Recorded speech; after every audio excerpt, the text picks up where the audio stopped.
இயேசுவின் நாமத்தினாலே இந்த மதிய வேளையிலே உங்களை அன்போடு கூட வாழ்த்துகிறேன்.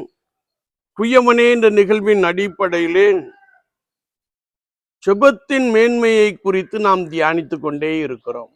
இன்றைக்கும் சங்கீதம் 103 நாம் வாசிக்கின்ற போது, என் ஆத்துமாவே கர்த்தரை ஸ்தோத்திரி, என் முழு உள்ளமே அவருடைய பரிசுத்த நாமத்தை ஸ்தோத்திரி, என் ஆத்துமாவே கர்த்தரை ஸ்தோத்திரி, அவர் செய்த சகல உபகாரங்களை மறவாதே என்று சங்கீதக்காரன் தன் ஆத்துமாவோடு கூட ஆண்டவரை குறித்த செயல்பாடுகளை குறித்து நன்றி பலிகளை, ஸ்தோத்திர பலிகளை ஏறெடுக்கின்ற ஒரு அனுபவத்தை நாம் பார்க்க முடியும்.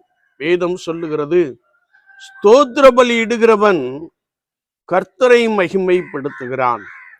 ஓசியா தீர்க்கதரிசி சொல்லுகின்ற பொழுது, உதடுகளின் காளையாகிய ஸ்தோத்திர பலியை செலுத்த கடவோம் என்று சொல்லுகிறார்.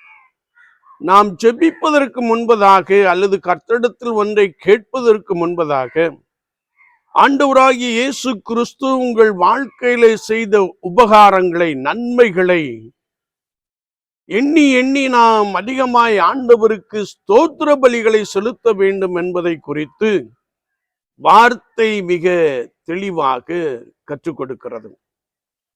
அநேகருடைய ஜெபத்திலே ஸ்தோத்திர பலிகள் இருப்பதில்லை, நன்றி பலிகள் இருப்பதில்லை. எடுத்தவுடனே ஆண்டவரே எனக்கு இதை தாரும், அதை தாரும் என்று சொல்லி கேட்கிற பெரும் கூட்டத்தை நாம் பார்க்கிறோம். ஆனால் சங்கீதக்காரன் நமக்கு கற்றுக் கொடுக்கிற காரியம், நம்முடைய ஜெபத்திலே முதலாவது நம்மை நாமே நிதானித்து அறிந்து நம்மை கர்த்தருடைய சமூகத்திலே அர்ப்பணித்து நன்றி பலிகளை செலுத்த வேண்டும், ஸ்தோத்திர பலிகளை செலுத்த வேண்டும். ஏன் ஸ்தோத்திர பலிகளை நாம் செலுத்த வேண்டுமே என்றால், அவர் அநேக கிருபைகளை, அநேக நன்மைகளை நமக்கு கொடுத்திருக்கிறார். வேதம் சொல்லுகிறது, அவர் உன் அக்கிரமங்களை எல்லாம் மன்னித்திருக்கிறார், உன் நோய்களை குணமாக்கி இருக்கிறார், உன் பிராணனை அழிவுக்கு மீட்டி ரட்சித்திருக்கிறார். நாம் நிற்பதும் நடப்பதும் செயல்படுவதும் கர்த்தருடைய கிருபையே.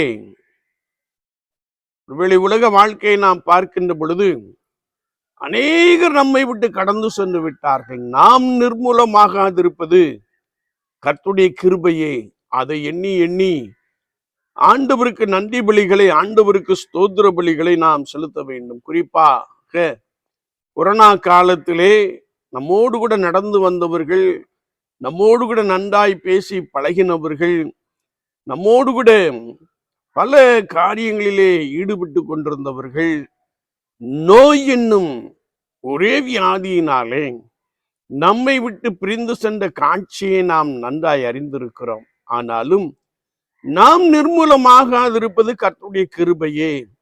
அதை எண்ணி எண்ணி நாம் ஆண்டவருக்கு அதிகமாய் நன்றி பலிகளை செலுத்த வேண்டும். ஏனென்றால் அவர் உன் பிராணனை அழிவுக்கு மீட்டி ரட்சித்திருக்கிறார், உன்னை கிருபையினாலும் இரக்கங்களினாலும் முடிசூட்டி இருக்கிறார், நன்மையினால் உன் வாயை திருப்தியாக்கி இருக்கிறார். அவர் நம்முடைய பாவங்களை, நம்முடைய அக்கிரமங்களை எல்லாம் தம்முடைய முதுகுக்கு பின்னாக எரிந்து போட்டார்.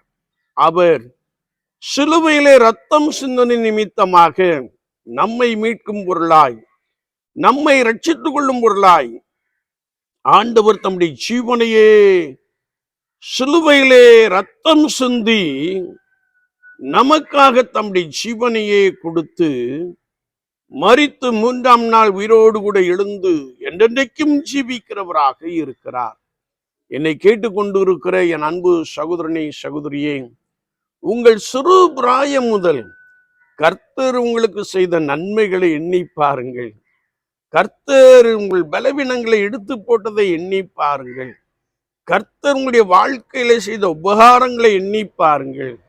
ஐயோ, நான் மரித்து போவேனோ என்று சொல்லி நீங்கள் அழுது கொண்டிருந்த பொழுது ஆண்டவர் உங்களுக்கு ஜீவனை கொடுத்திருக்கிறாரே, உன் பிராணனை மீட்டிருக்கிறாரே, அப்பா உமக்கு ஸ்தோத்திரம் என்று சொல்லி விசுவாச வாழ்க்கையிலே ஒவ்வொரு நாளும் நாம் கர்த்தருக்கு ஸ்தோத்திர பலிகளை இட்டு அதற்கு பின்பதாக நம்முடைய விண்ணப்பத்தை நாம் கர்த்தருடைய சமூகத்திலே சொல்ல வேண்டும் என்பதாக வசனம் மிக ஆழமாக கற்றுக் கொடுக்கிறது.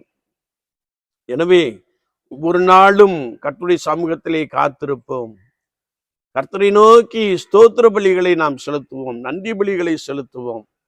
இம்மட்டுமாய் உதவினர், இனிமேலும் உதவுவார் என்ற நம்பிக்கையிலே நாம் அவரை நோக்கி பார்ப்போம். அவர் உங்கள் நடுவிலே இருக்கிறார்.